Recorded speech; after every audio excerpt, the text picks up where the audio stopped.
So, manglilibre ang birthday celebrant for today sa aming lunch. Ayan, pang isa busy din. Ang isa busy din. So, we're here sa Swensen para i-celebrate ang kanyang birthday in advance dahil weekdays ang kanyang birthday. So, at ito naman ay namimigay na ng tissue. So, ayan na.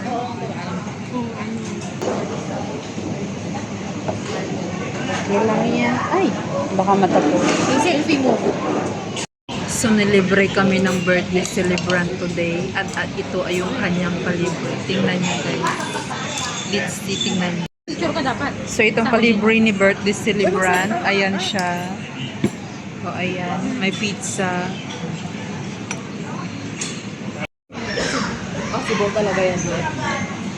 Hindi siya talaga, ano to yung vegetarian.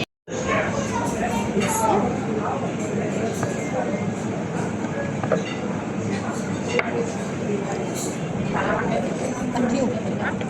Ako na siya. Natin mo talaga yan. Oo. Talaga.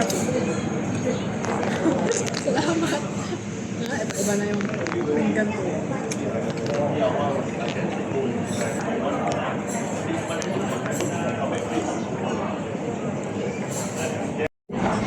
Hindi ako marunong kumain ng pang-social. Ayan. Kain tayo guys. Kain tayo. Tama-tama talaga yung chicken na nilagay. Apat. May chicken kayo doon. Ako din kasama lagi yung numero ko alaga. Nasa kumbul ako. Lagi kasama. Pagkakain sila talaga. Ako yung naranasan ko lang sinasama ako sa pagkain. Yung sa Japanese ko na ako.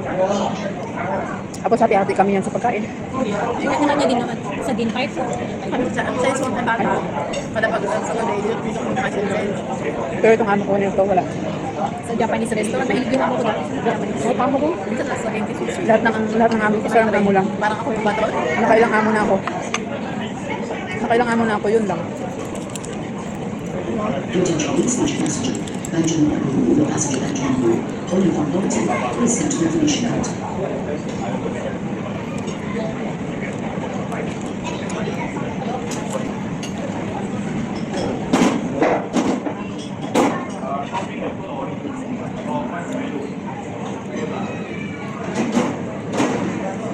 Lunch tayo guys.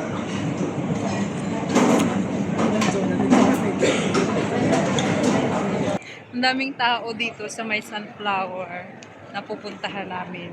So, dinudumog siya. Yung bagong attraction dito sa Terminal 3.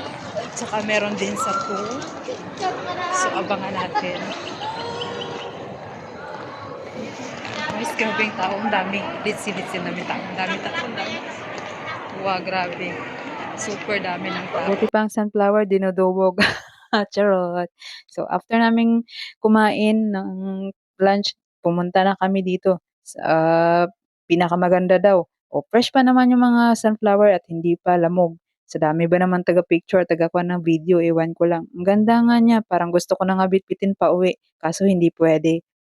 Dahil napagod na kami maglakad, sumakay na kami ng train from Terminal 3 papuntang Terminal 2 para sumakay uli ng panibagong train pabalik ng city. At ito na nga, umuulan na eh. So, ayan. Ang ganda ng airport ng Singapore, no? Nasa labas na ito. Libre lang pala ang train, lang bayad. Kaya pag tinamad ka maglakad, sumakay ka ng train. Pero pag gusto mo naman yung ikot-ikutin yung from Terminal 1 to Terminal 2, 3, and 4, at masipag ka maglakad, di lakarin mo! Charot! Please don't forget to subscribe to my YouTube channel. Thank you so much!